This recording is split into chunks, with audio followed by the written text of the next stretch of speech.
Fala, meus amigos, vocês estão bem? Eu sou o Álvaro Vinícius e você está no canal Investindo aos 30. Atendendo ao pedido do meu amigo Rodrigo, lá do nosso grupo Investidores Buy and Hold, ele falou: Álvaro, como que você faz, como que o novato faria para localizar boas empresas pagadoras de dividendos e boas small caps, né? Como que a gente faz se não tiver que ler relatório de caso de análise, etc? Como que eu posso começar os meus estudos? E aí eu fiquei com esse desafio aqui e resolvi fazer esse vídeo para mostrar como eu fiz no começo. Eu acho que são passos simples que vão ajudar bastante você aí nos seus estudos, tá bom?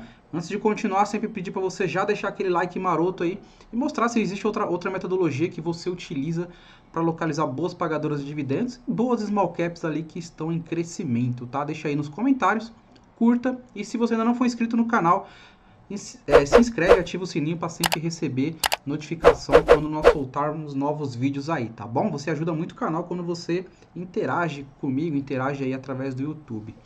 Bom, existe uma forma muito simples de você achar empresas que pagam dividendos e empresas boas small caps aí com potencial de crescimento. Eu vou começar primeiro falando sobre dividendos, sobre como localizar essas empresas de dividendos e posteriormente irei falar sobre as small caps, tá?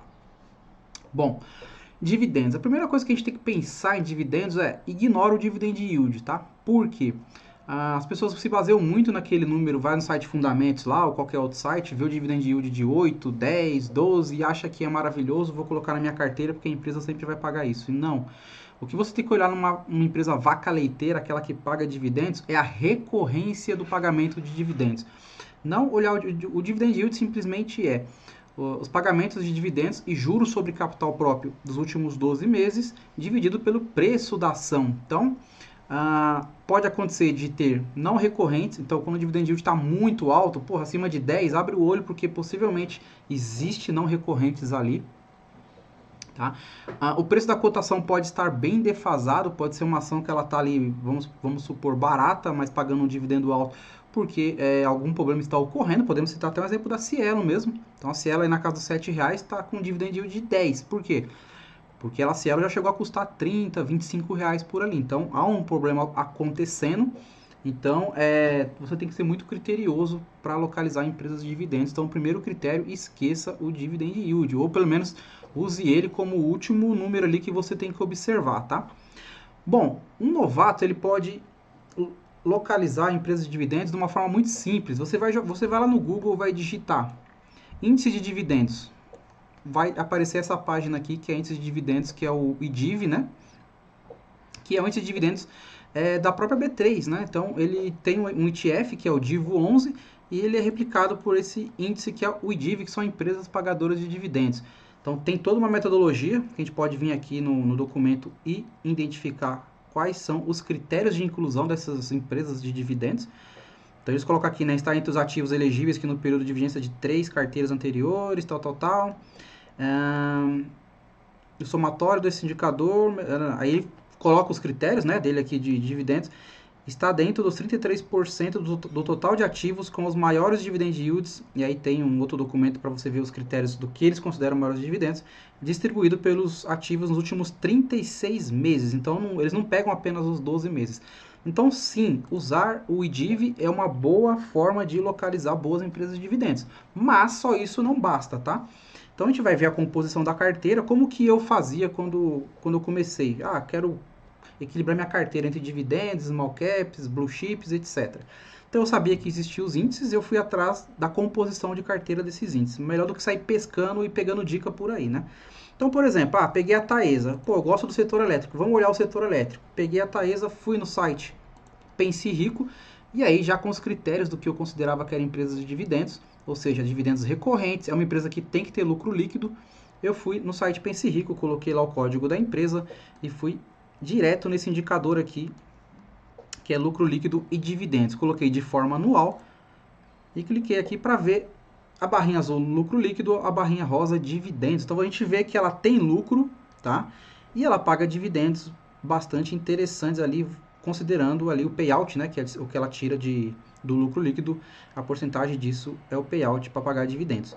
Então você vê que no caso aqui da Taesa, uma elétrica, e o setor elétrico ele já tem um provisionamento de lucro, até por isso é um setor onde as empresas costumam pagar bons dividendos aí, a gente vê que faz sentido o dividendo dela, né? Então ela tem lucro, paga dividendos e ela não paga mais dividendos do que obtém lucro. Isso é uma forma saudável de distribuição de lucro. Mas só isso para mim não basta. Então eu vou lá e começo a olhar outros indicadores. Então eu vou olhar esse indicador aqui, que é o DB por PL, que ele é um indicador aquele de dívida por patrimônio, que não pode estar maior que 3, estando maior que 3, mostra que a empresa está muito alavancada, não é o caso aqui da Taesa, então a gente vê 0,95, 0,72, então vi que a empresa não tem dívida, tem lucro, não tem dívida, bom sinal, mas eu ainda vou lá e olho o caixa livre dela, porque não adianta a empresa me pagar dividendos e de repente ela não tem capital de giro, não está sem dinheiro no caixa ali, não é o caso dela também, então caixa gerado, caixa livre, tá bem tranquilo aqui também. Então essa é uma forma de você identificar de forma simples empresas boas pagadoras de dividendos recorrentes, né? Aí, como último critério, eu posso vir no dividend yield e olhar a sequência de dividend yield dela, tá? 2019 ainda não fechou, então por isso que tá baixo aqui. Então, bem tranquilo também. Então, é uma forma simples, tá? De você localizar. Então, primeiro, tem o conceito de que existe um índice com critérios próprios da B3. Critérios fazem sentido. Vou buscar dividendos recorrentes. Então, eu vou olhar o lucro dessa empresa, vou olhar a barrinha de dividendos, vou olhar se está fazendo sentido aquele dividendo. Ou não, se é um dividendo não recorrente, de repente a empresa vendeu um ativo de grande valor, então o dinheiro no caixa, ela pegou parte desse dinheiro e distribuiu em dividendos, né? Se é uma empresa que está... Vou olhar o nível de alavancagem da empresa, o nível de dívida, e todo esse conjunto tem que fazer sentido para me colocar uma empresa que eu considere de dividendo na carteira. Se eu olhar só o dividend yield, eu vou quebrar a cara, tá? Então, não se baseia nunca no dividend yield, não se baseia nunca apenas nesse indicador aqui, ó. Tá? Nunca. Olha todo o restante, aí por último você pode olhar ele para ver se o nível, a porcentagem de dividendo que a empresa paga ali, né, nos anos faz sentido ou não, mas nunca usa ele como base. Então essa é a forma, se eu estivesse começando hoje, como que, sem ajuda de casa de análise, sem ficar pegando dica, como que eu analisaria uma boa pagadora de dividendos, tá? Bom, vamos falar agora de small caps. O que são small caps? Primeiro, entender o conceito de small caps. São empresas que têm um menor valor de mercado, né? Então, comparado com... Você pega, por exemplo, sei lá, um Banco Inter comparado com um Itaú. O valor de mercado do Banco Inter é bem mais baixo, é uma small cap, tá? Possuem menor liquidez. O que são liquidez? É a compra e venda no dia a dia ali, tá? Então, por rotina, essas empresas possuem menor liquidez no mercado. Não que não haja liquidez, mas a liquidez comparada às blue chips também é bem menor, tá? Elas possuem menor cobertura pelo mercado, um fato que vem mudando aí, né? Que a gente ouve falar muito sobre small caps, então eu acho que esse item aí já não é com tanta frequência que vem ocorrendo. Ela possui uma maior volatilidade na cotação, até pelo fato da liquidez, então qualquer coisa aí pode fazer a empresa subir muito, cair muito, o que traz, né, um maior risco e ao mesmo tempo potencializa os ganhos, né, potencializa o retorno. Então, isso é basicamente o conceito de uma small cap. E também existe na B3 um índice de small cap, que é o Small 11, né? Então, esse índice SMLL é replicado pelo ETF Small 11, onde ele também tem todos os critérios que eles colocam aqui. Vamos ler um pouquinho sobre os critérios que a empresa precisa para fazer parte. Então, estar entre os ativos que em ordem decrescente estejam classificados fora da lista dos que representam 85% do valor de mercado de todas as empresas listadas no mercado à vista, tá? Lote padrão da Bovespa. Estar entre os ativos elegíveis que no período da vigência de 3 carteiras anteriores de ordem decrescente, ter presença em 95% dos pregões e não ser uma penny stock. Penny stock é aquelas ações que custam centavos ali, né? Empresas que passam por muita dificuldade, então também é um bom índice para você começar a pescar alguma coisa para você estudar, tá?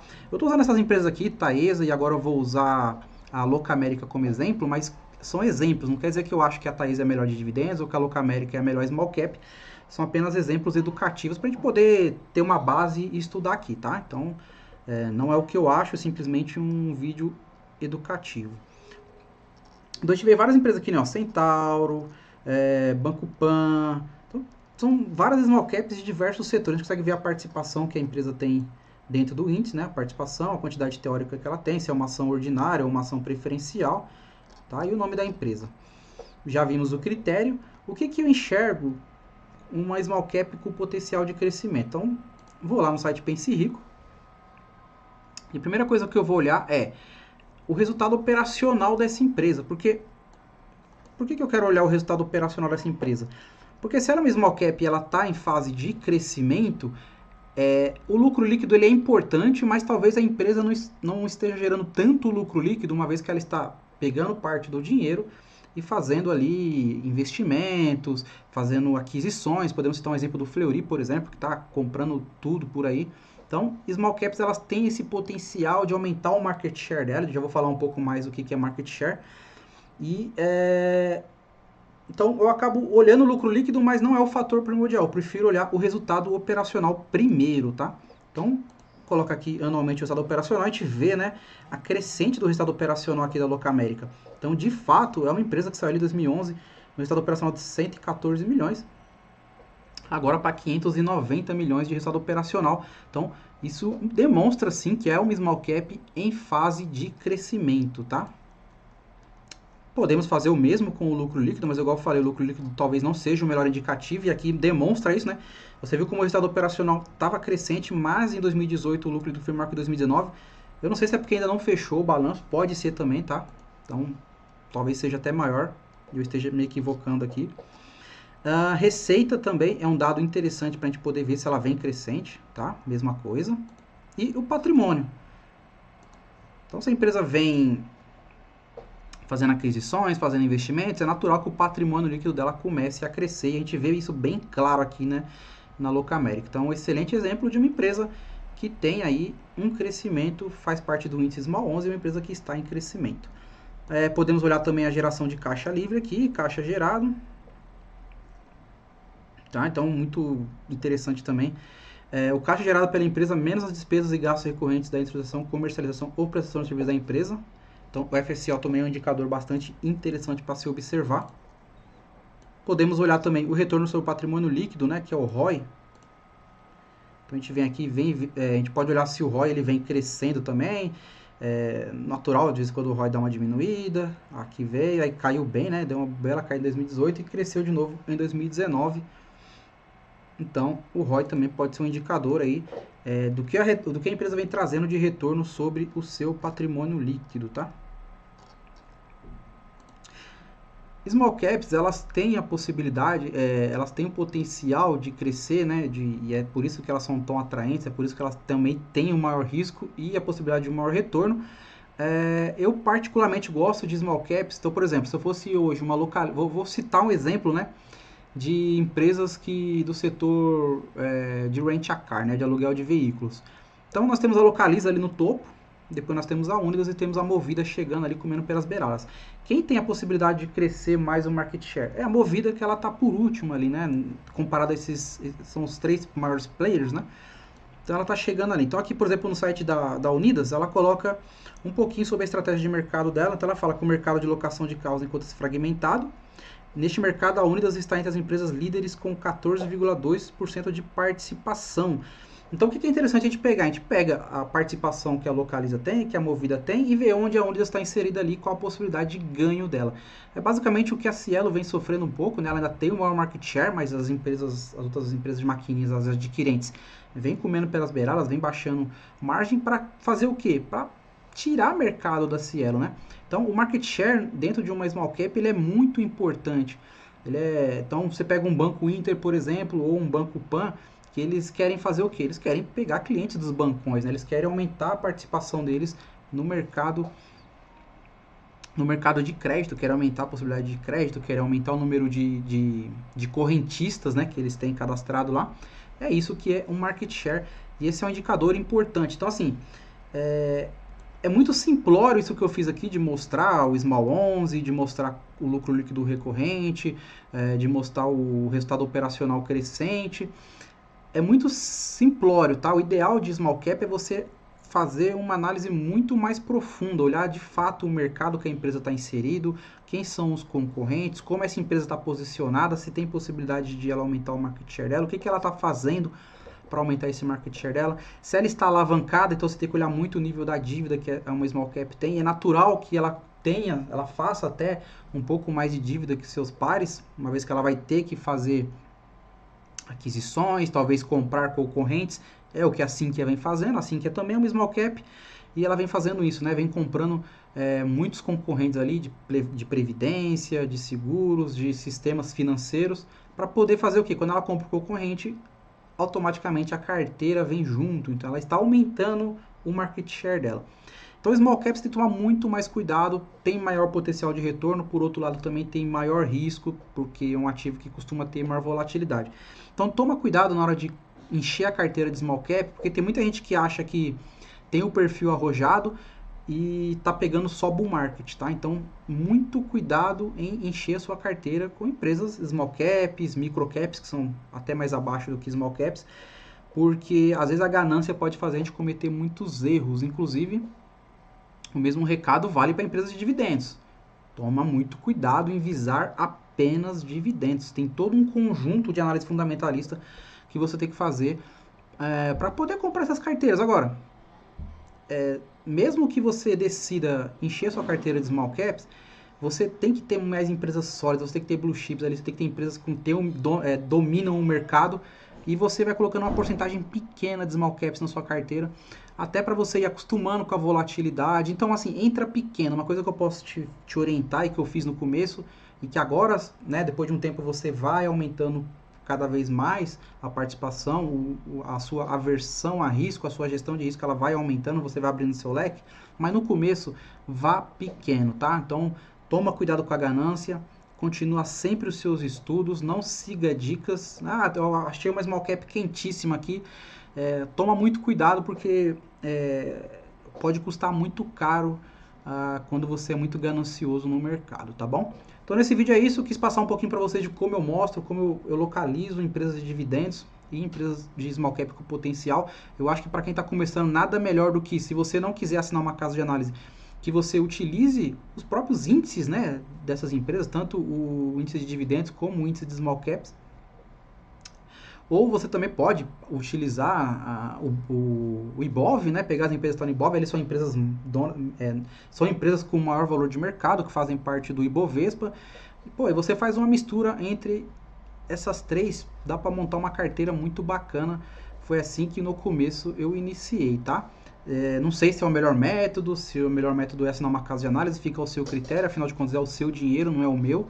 Mas com o meu dinheiro eu fiz exatamente isso que eu quis passar aqui no vídeo para vocês. Obviamente hoje, talvez eu tome até outros caminhos que não seja apenas esse, né? Mas é uma coisa que você vai adquirindo com experiência, vai ganhando catimba aí, e vai ganhando, e o mercado vai te ensinando. Então eu errei muito no começo, mas eu também acertei muito por ter o pensamento de entrar pequeno, tá? Então, às vezes que eu errei, eu perdi muito pouco porque eu não tive essa ganância de querer logo de cara potencializar o máximo da minha carteira aí, porque eu sei que investimento é longo prazo e esse é o meu intuito, daqui a vários anos, no longo prazo, eu ter uma renda passiva suficiente para poder me manter sem ter que trabalhar para mais ninguém, tá bom? Então, nesse vídeo é isso, fico por aqui, espero que você tenha gostado. Novamente, peço para você curtir, comentar e se inscrever no canal se ainda não for inscrito. Fico por aqui, um forte abraço e até breve.